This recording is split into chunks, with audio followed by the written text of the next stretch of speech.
Morning everybody, I'm just climbing over a gate here, going down through our forestry to have a look. We have a little bit of young forestry here that got hit by the frost.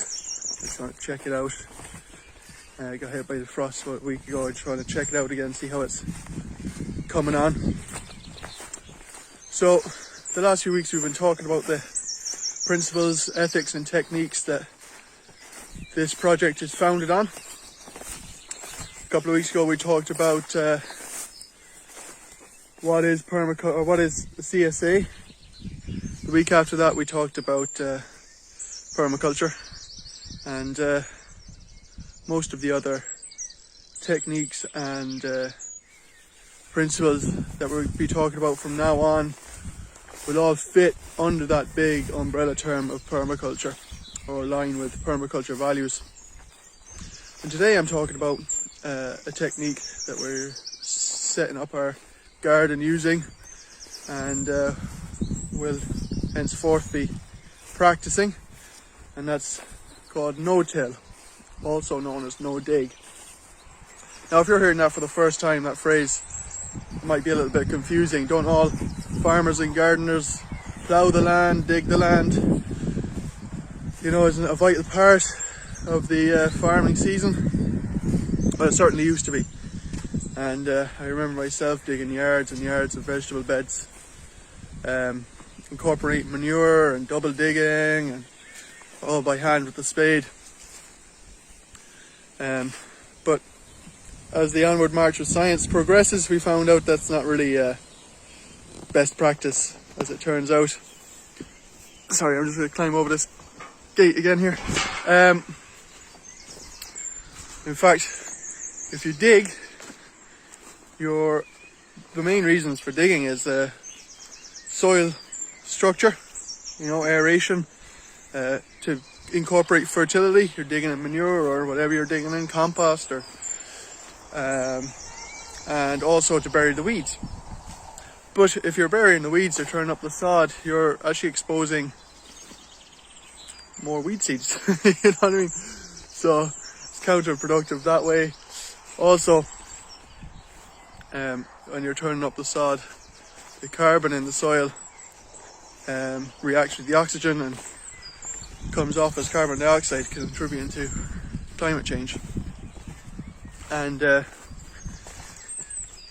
you know, carbon is all life comes from carbon, and vegetables are no exception. So you really want to keep that carbon in your soil. So with no dig and carbon sequestration, you're keeping the carbon in the soil, which is a win-win situation for the environment and for your vegetables.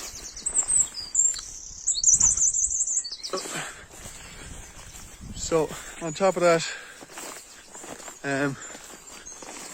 no-till promotes a healthy soil biology, which is really the core of the no-till philosophy, is to really concentrate on your soil biology. So plants get most of their energy really from the sun. You know, it's the biggest power station in the world, so they get the most of their energy from the sun. And like ourselves, when they're in the sun, they sweat, but they sweat mostly through their roots. These are known as exudates. Their sweat. It's made up of proteins, carbohydrates and sugars, and that attracts a lot of soil life to the plant roots, microbes and fungi mostly, and they eat those exudates, those sugars and carbohydrates and proteins, and in return they bring necessary nutrients to the plant.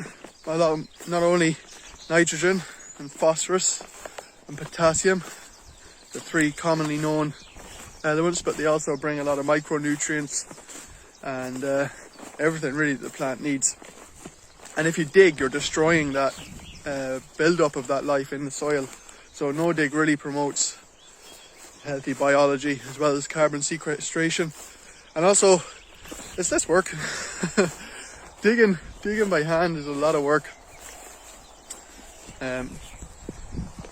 So I think that's I'm gonna go for my breakfast now. That's our little update for today about no-till. If you have any questions about that, I'd only be too delighted to answer, so give me a shout in the comment section below.